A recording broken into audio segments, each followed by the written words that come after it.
My name is Tharin. I'm going to talk to you today about product-led growth, which is showing, not telling. Let's see how this one goes. This is my name. It's my website. And this is me riding on 2 giant fish wearing a spear, killing inefficiencies in companies. It's totally real, by the way. It's not generative AI. This was taken 200 years ago. Yeah, I'm gone. All right. So where do I come from? Really quick. I worked at Microsoft. I worked at Deal, which is a Swiss company that killed Groupon out of the market. That was pretty good. Used to be a product lead at Small PDF. We had 50 million users per month. Thank you very much, James. He said 30 million. And we're not gonna go for that. I'm the head of product at Chua.ai, which is something that I'm going to talk about more afterwards when we talk about the AI panel. And I'm the author of the #1 read product-led growth guide, according to Google search and the time of the day that you're searching and some other factors. And I also help companies not to die while implementing product-led growth. That's quite a statement, isn't it? And now the clicker doesn't work. Oh, there you go. Boom. It's all garbage. All of this is kind of marketing. You don't know anything about me unless you actually start to read my stuff. And this is what I'm going to talk to you about today. What I want to talk about is what is a successful product. And if this talk is about giving you some value, some successful product, then all of this is going to apply as well. We have 2 stages to a successful product. We have, on one hand, we have the product market fit, this elusive thing where we try to have a product that is actually loved by everyone. And then we have the distribution side, which is a scalable growth motion. There's a lot of products out there that kick ass, but you just don't know about because they never learn how to scale and reach the markets. So what we're going to talk about is product-led growth. PLG is the acronym for product-led growth, and it is actually a distribution model. So let's talk about it. In product-led growth, we depend on the product and users to do the selling. It's basically trying before buying. And we remove friction between our users and the products as much as we can. Kind of boring too, right? We all know this. Ooh, the product sells itself. Wow, big whoop. I take this definition. In product-led growth, we establish trust, different than classical marketing or sales tactics that most of you probably know. It's about showing stuff and not talking about it. Let's talk about this word, trust. Because all this is about trust. This is not products selling themselves. This is about how do we establish trust with the people that we want to sell our products to. All right. If we go on the web and I'm looking for, I want to compress a PDF. It's a document, right? It's too big. I want to kind of just bring it down in size. Then I go on Google, I type in compress PDF, and then there's the small PDF website coming up. I click on it, I can draw my file, and then I can download it. There was no account registration in there, nothing. It's one of the things that we did really, really right at Small PDF. At 50 million monthly active users, and we did not require anyone to register anything. We gave you the value for free. In some moderation, of course, but that's essentially what we did. And we had a lot of tools. We still have a lot of tools. I'm not with Small PDF anymore, but there's about 20 different tools on the right-hand side there. And then you can also see that at some point you're running out of your free usage. And this is a freemium model. It allows you to test and use as much as you can from the product before you're being blocked. And this is quite important to understand because there's other products that are doing exactly the same thing, also in the B2B space. We have Canva, we have HubSpot, which are really, really, really good in giving you some value for free so you can actually experience the product or talk to a salesperson as much as you want. I'll give you both choices. So if we're talking about the market in terms of which segment is being served by what best, then we have 2 big players. At the very top, we have enterprise. This is the few people that have a shit ton of money. We have the mid-market segment lower, and then we have the consumer segment all the way at the bottom. The more down you go, the more you are with product-led growth. The more you go to the top, the more you are with sales-led growth. Let's quickly look into these different models and what they actually do. Sales-led growth can be summarized in a very simple way. We have an acquisition, which is done by marketing. We have sales, that is making sure that we have big monetization, big money. And then product is kind of taking care of the retention part. So hopefully that the people that we do close like the product good enough. But this is a game about acquisition. We're trying to get customers over the line. We're trying to match the value that we claim to have with the needs of the customer. Essentially, the bottom line of this is that the risk is with the customer. It is with the customer because I have to pay usually a lot of money. I have to do a high upfront cost. It's a long-term commitment. It's about being sales-led. The salesperson is selling it to me, and then I kind of go into a specific risk. With product-led growth, what we're trying to do is a little bit different. And it's not just trials and freemiums, but it is one of the signs that we have if you're looking into this. So we have free user acquisition, and free user acquisition doesn't mean that the users are free. It means that they use your free part of your product. And then we have the free user retention, which is the biggest predictor by far and away before a customer pays whether they're going to stay for a long time with you. Then we have a small monetization. We're not trying to close high. We're trying to close a little bit. And then there's expansion. Let me explain what that means. In the end, what we're trying to do with product-led growth is we're trying to give you value without payment or requiring sales, unless you want to. Because fundamentally, the risk is with the business. It is with us. You can cancel at any time. I don't require you to pay a lot. It's a low upfront payment. Monthly subscription. It's expansion revenue. It's about being transparent. It's about canceling any time. But there is something else going on, and I want to touch on this. There's a couple of factors that make product-led growth come to be the next thing that you all should be aware of. The first one is we have a looming recession, and as you can see, the entire acquisition is burning because we know that when money is not around, the first budgets that are getting slashed is usually with marketing. And it's not fun. So we have to be efficient. And what does efficient mean? People have to start work longer. We have to improve the LTV, the lifetime value of the individual customers that we have. And then the second thing of this is, through AI, we have a commoditization going on.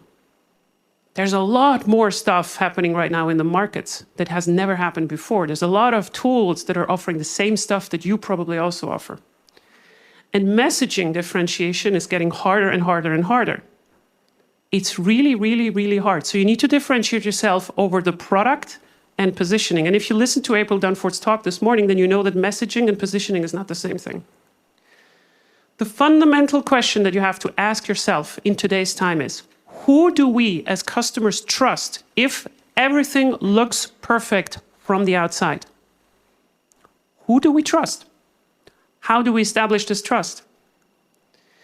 Customers ultimately always go back to what cannot be faked, no matter how you dress up the message. And it's always the same.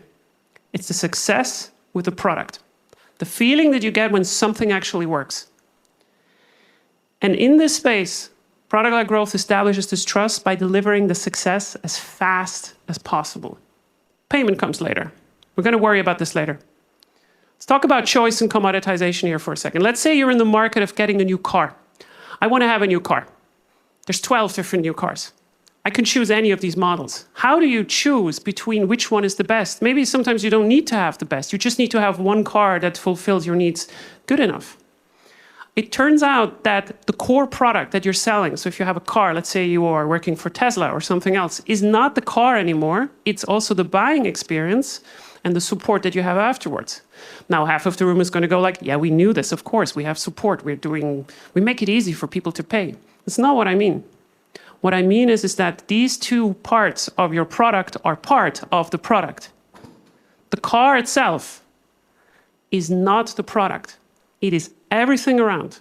It's your positioning, it's how you support people afterwards, how you're being there for them after. And if you're getting this right, then product-led growth is the most efficient distribution model in B2C and a lot of B2B markets. And I would like to explain you why. Okay, let's get into the nitty-gritty. Beautiful water dam here. Let's talk about customer success really briefly. So before a customer becomes a paying customer, they have to go through a couple of stages. So we have users, we have free users. They're going to go through some things like, for instance, the setup moment. They're ready to use your product. There's an aha moment. They experience the product. This is the first time they actually drive the car. And then we have maybe a new eureka and a habit moment where they go like, oh my Lord, this is amazing.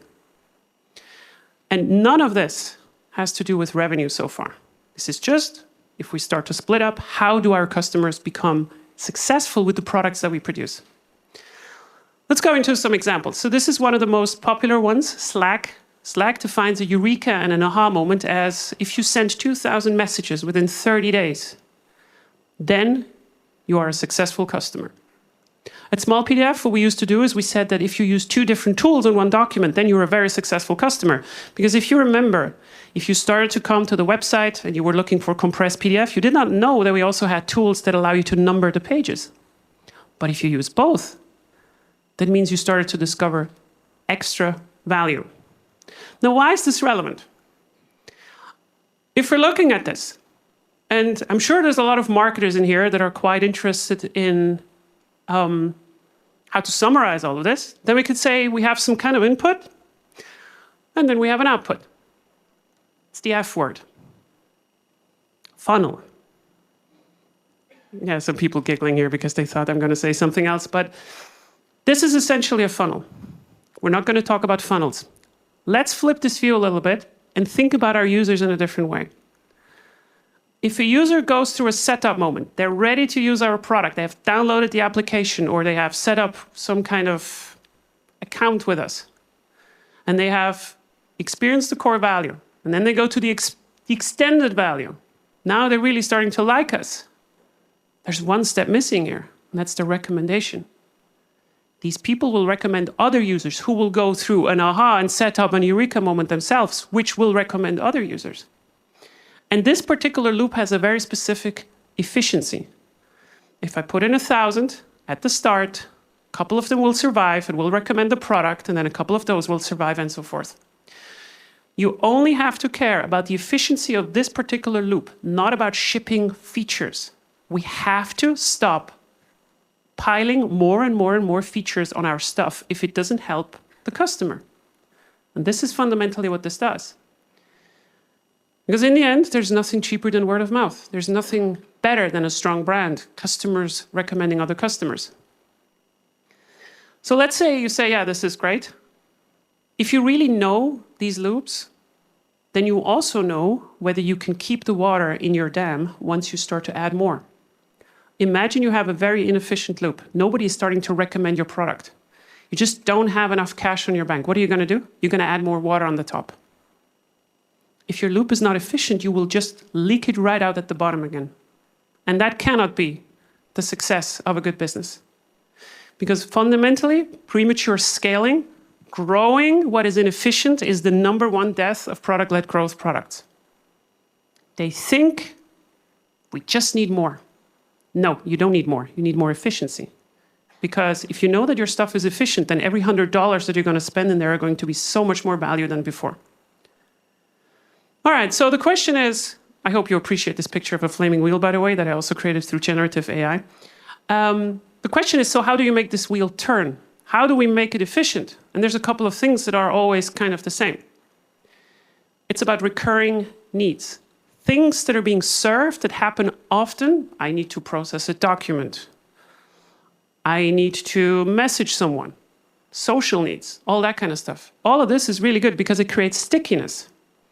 If you're selling mortgages, that's kind of doesn't work. I mean, unless you're dealing with mortgages, right? But like, I just have one house to sell.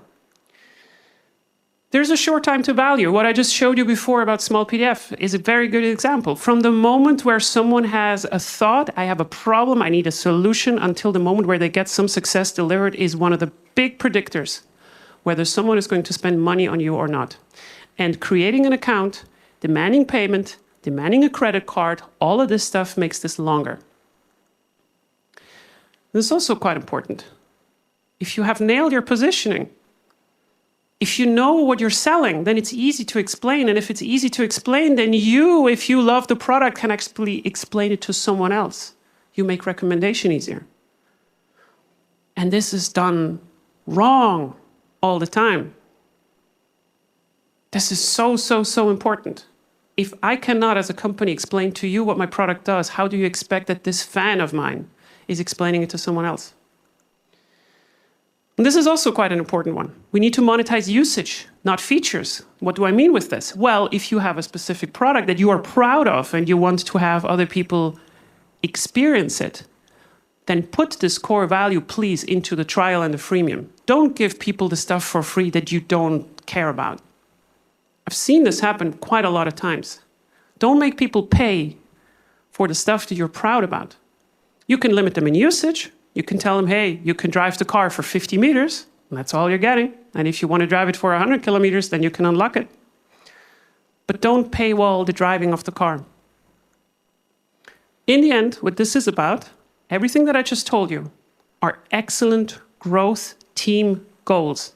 So if you want to actually improve this entire flow and set your company to do something like this, then you can put a team on this. Traditionally, if we're thinking about how we do product, how we do acquisition, how we do retention, we have two teams. We have marketing and we have product. And usually they don't talk to each other and they also blame each other. Yeah, someone just resonated with this. All right.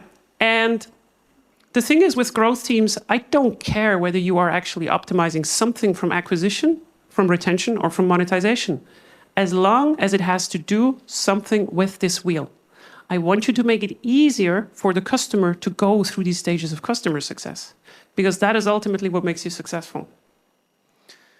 All right, here's the fun part. Let's say you understand what this is about. Let's say you understand the working mechanisms of what product-led growth is. Here's 3 reasons why you cannot ignore it in the future. The first one, boom, 1. Such a powerful slide. B2B buyers are starting to behave like B2C users. Everything that I told you before was from a very consumer perspective. You have 12 cars to choose from. How many CRMs are there now in the market? There's a ton of them. So what are you going to do? You're not going to test all of them. You're going to test those that you can easily test. I don't want to go through a salesperson anymore. I just don't want to. No matter how much you like to hear this or not, but you have to be transparent in these markets. And if they behave like this, then the amount of money that they spend on a website without talking to a salesperson is also starting to go up. They start to have choice. And they will go to those that actually not only nail the core product, but also the buying experience and the support experience. So fundamentally, what this is about is that a lot of these segments from the top where sales-led is sitting comfortably are starting to move down. They're starting to go down. They're starting to behave like this bottom segment there, and product-led growth is waiting there. Sounds really cool. So commoditization is putting a lot of pressure downwards, right? So choice is really good for product-led growth. And if you've paid attention to what's happening with AI in the last couple of months, choice is what you're getting all the way up. 2, combining product-led growth with the best of sales-led growth disrupts now even enterprise markets. We call this product-led sales.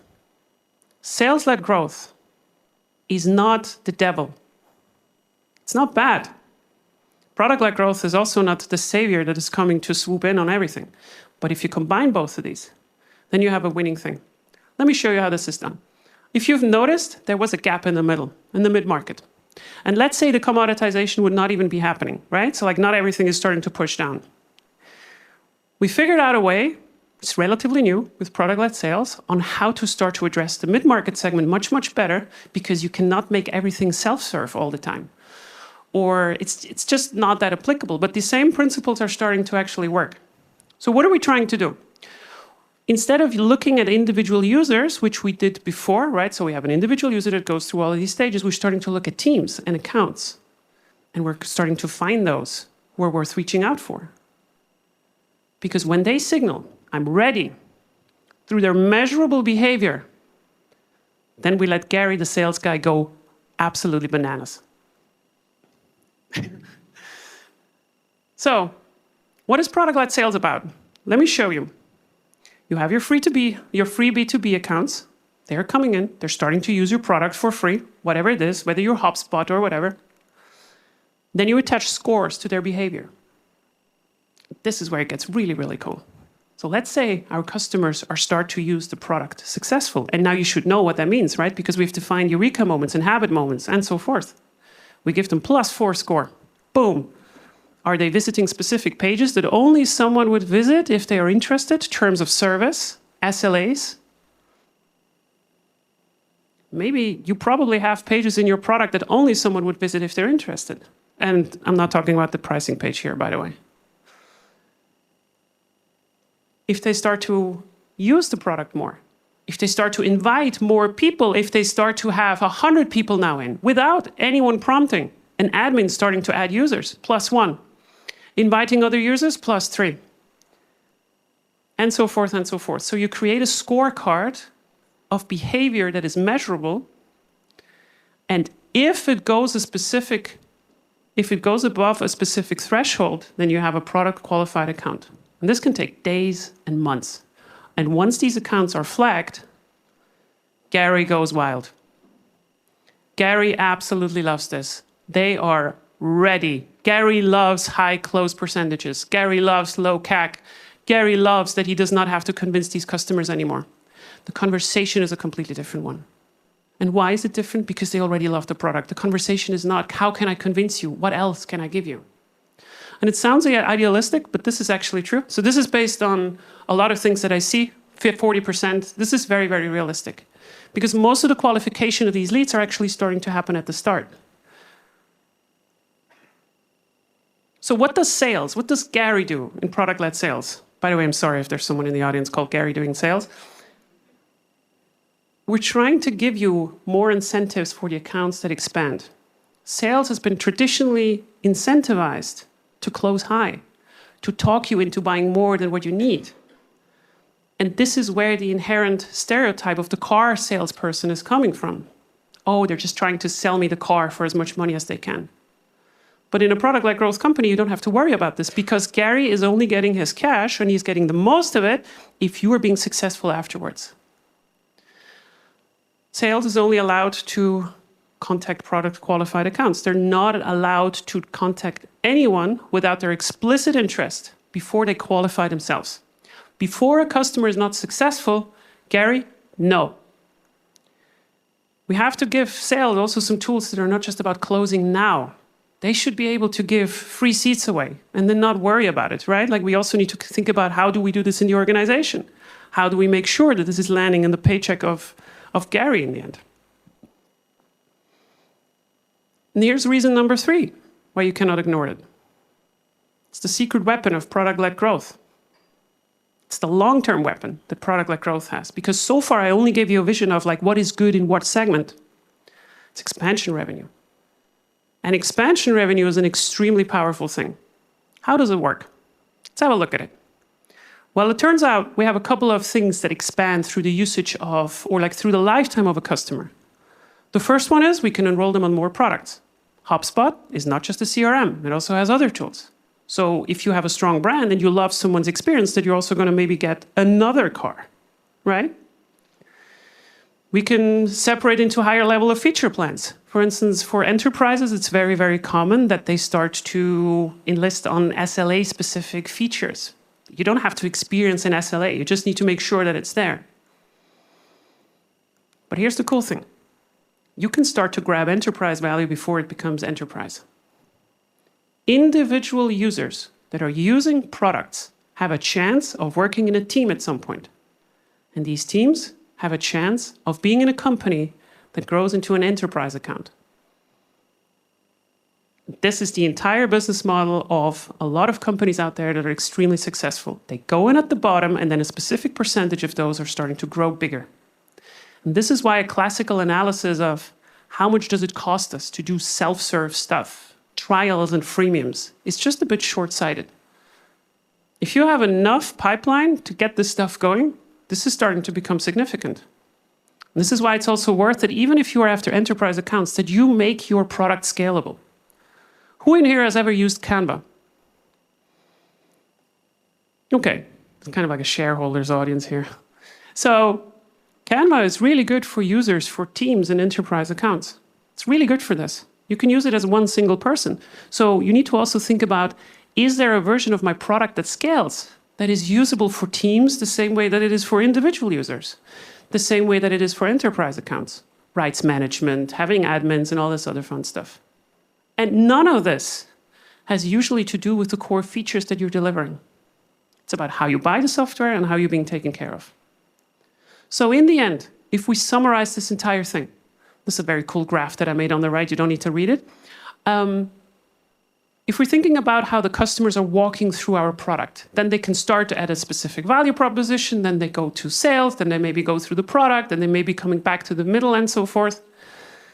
We don't care. We just want to move you upwards. We just want to move you successful.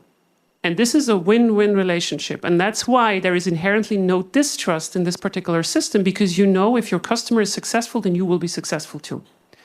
So what does it mean for the 3 different functions that we have in a company?